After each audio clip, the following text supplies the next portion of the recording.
With everything inspected to where we want it to be, we had to take it apart one more time because now we're at the final stage.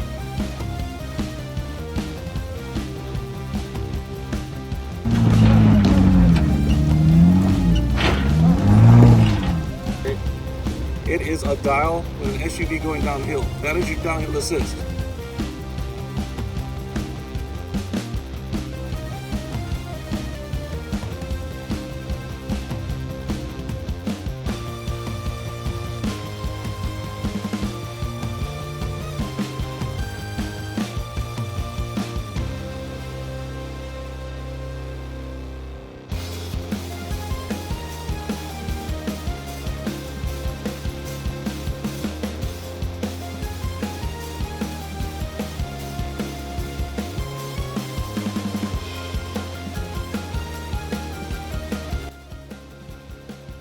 Good morning and welcome to today's episode of Defiant Jeep. Today we're actually doing part 3 of from stock to Pro Stick.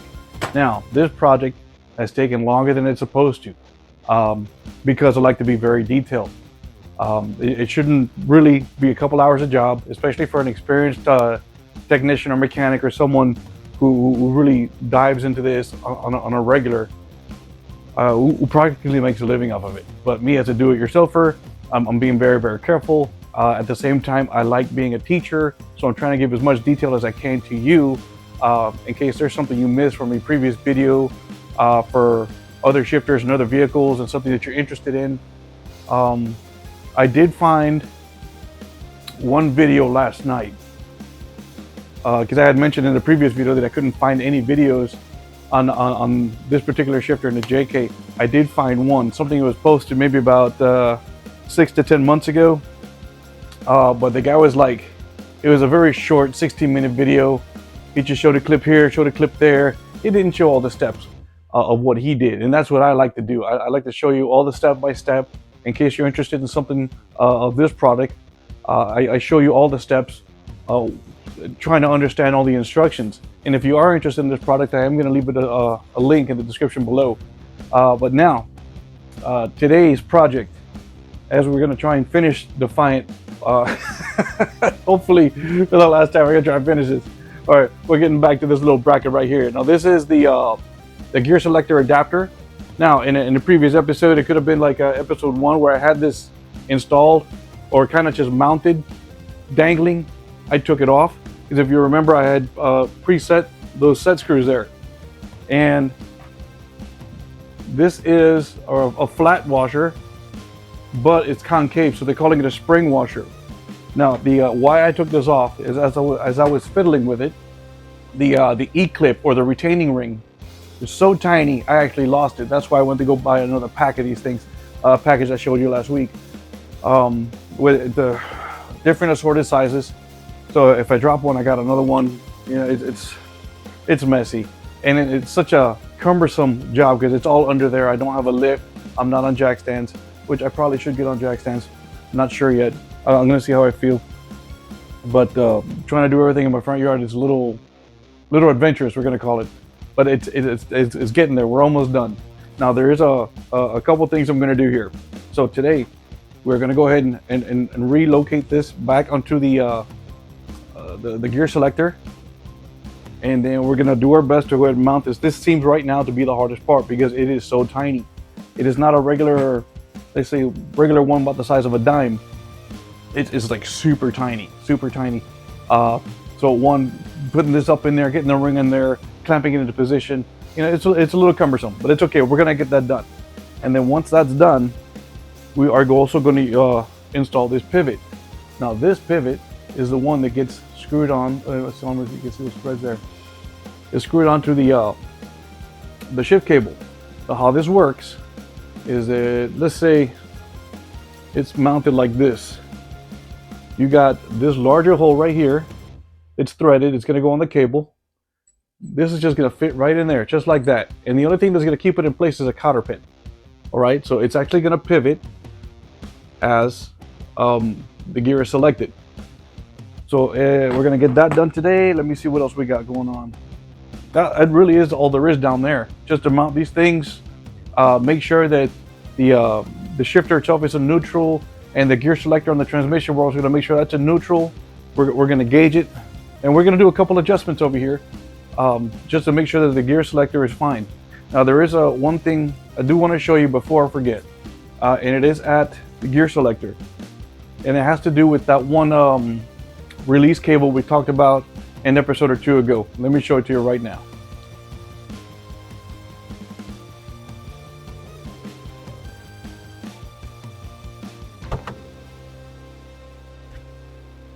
Alrighty, so you remember when I was playing with this cable right here?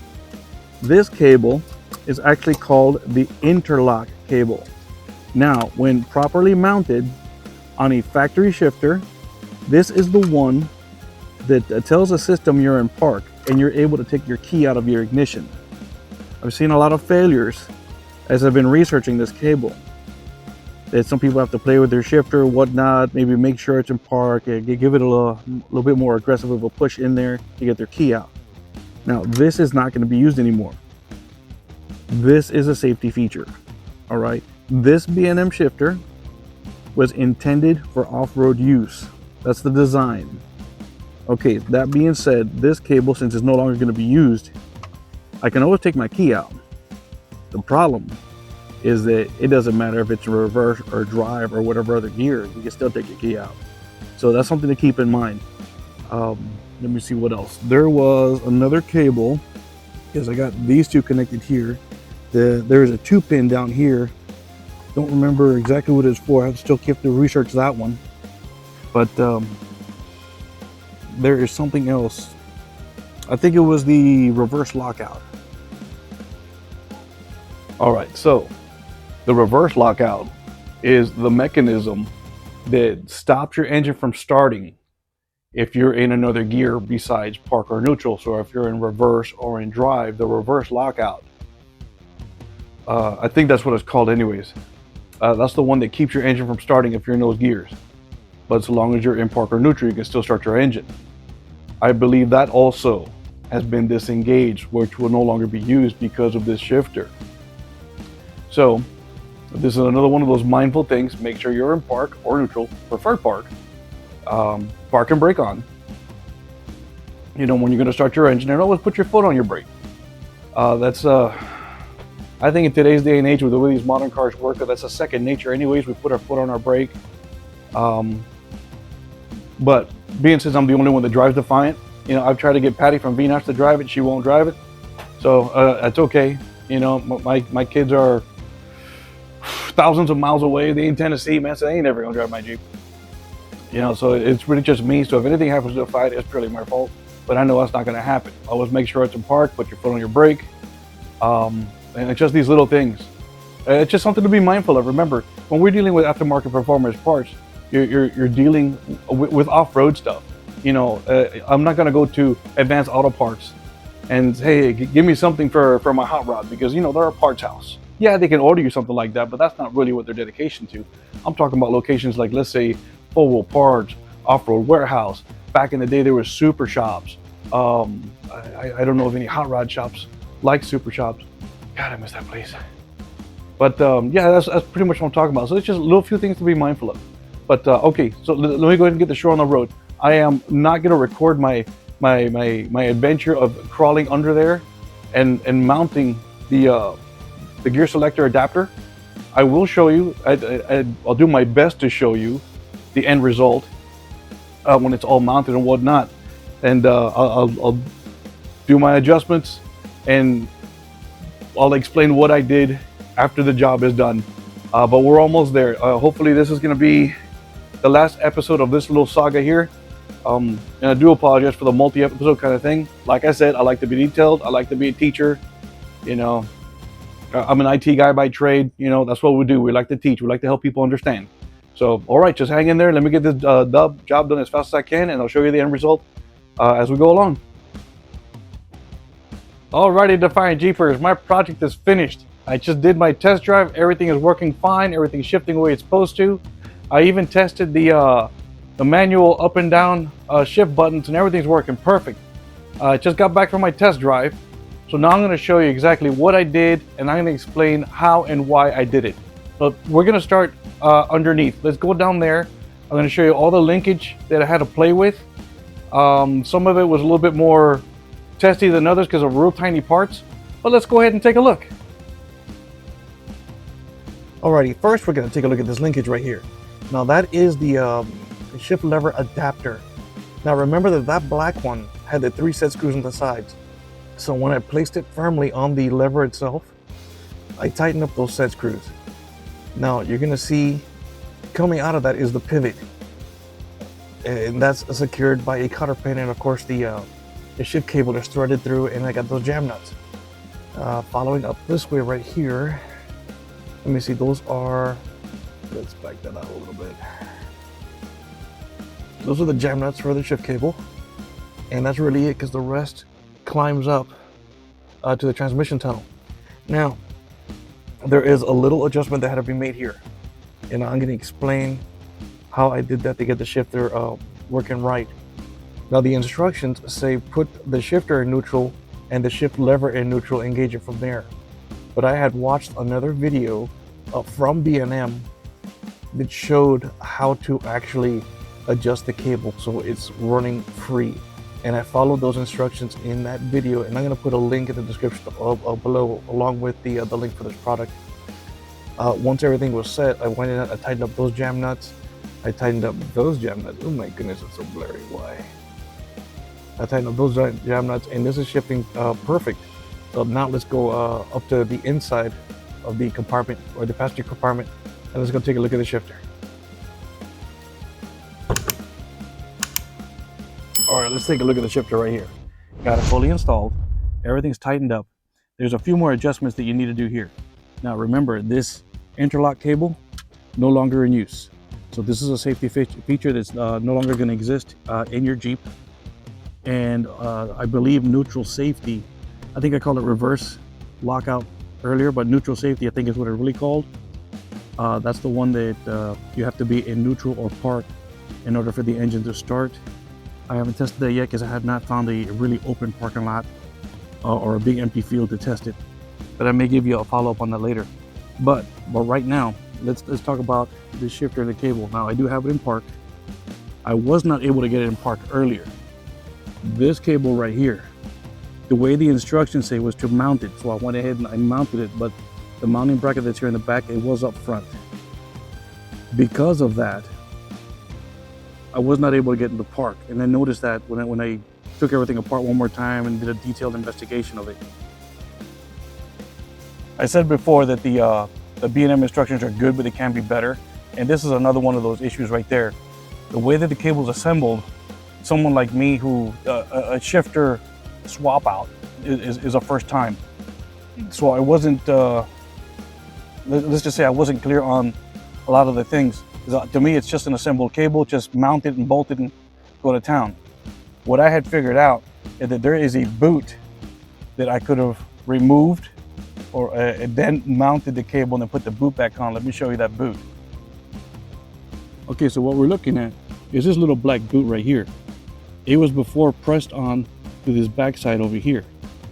So what I did is this little boot, oops, look at my hand all the way. This boot, I slid it forward, made enough space to mount this back here and put the mounting bracket or the integral mounting bracket on the back of the base, bolted it on and put the boot back on, and now I can get in park with no problem. Another thing that you have to adjust is this fella right here. Now this is your Prindle controller. Remember when I had mounted this plastic bracket onto the base of the shifter?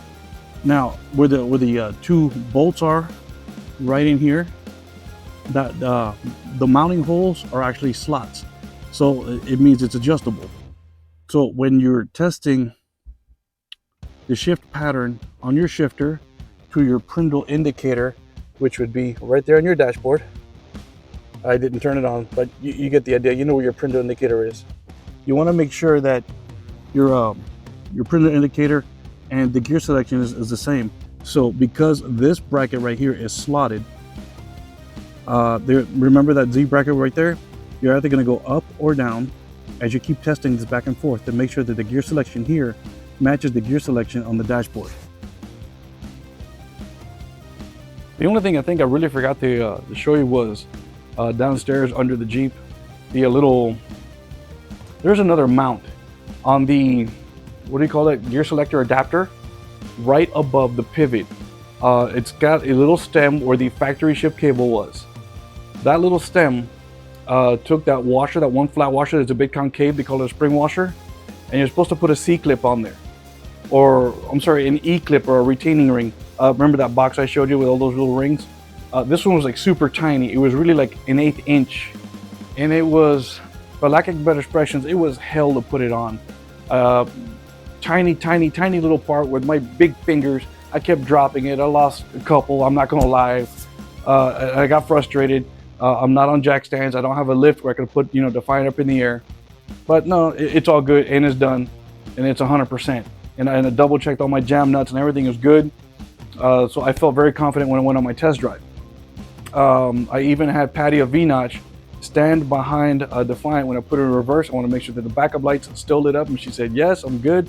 I did not verify with her. I'm taking her word for it, because if they don't work, I'm sure someone else is going to tell me. But right now, backup lights is working, so I connected everything correctly. Now it's time to reassemble. So what we're going to do is going to grab a couple items that we took off, and then we're going to install them in Defiant. Let's take a look. Alrighty, so here we have the top portion of the center console. We're going to put that back on. Let's grab this out of the way for a second. We have the center little net that goes at the lower part of the dashboard console. We're going to put that back on. We are going to apply this bezel that B&M provided, which is going to fit in this hole right here. And then we also got this is what they're calling a shift boot. So and of course we're going to put this on as well to make our look complete. So why don't we go ahead, let's get into the passenger compartment, start putting it back together, because honestly this project is done. Alrighty, to make the installation a little easier, I went ahead and I put the shifter back in neutral and I shifted back into 4 high. That's just going to give me enough space to start working over here. So we're going to start with this console net, then we're going to put the console on, then we are going to move forward to the bezel plate that goes in here, and then the boot, and then lastly is going to be the shift knob for the transfer case. So let's go ahead and put this little guy back together.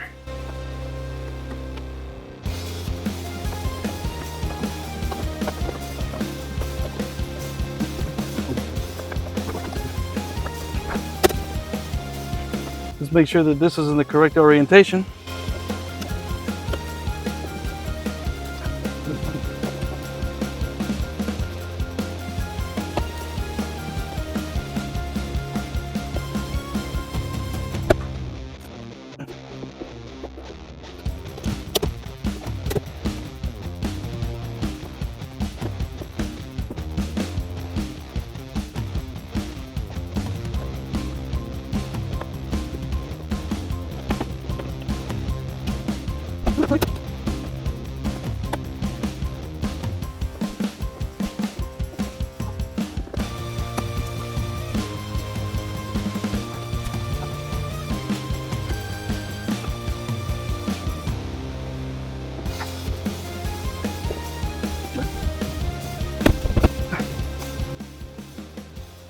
All right, as you can see that we are in. Let me go ahead and switch this view for you, but we're actually finished. Let's take a look at the end result here.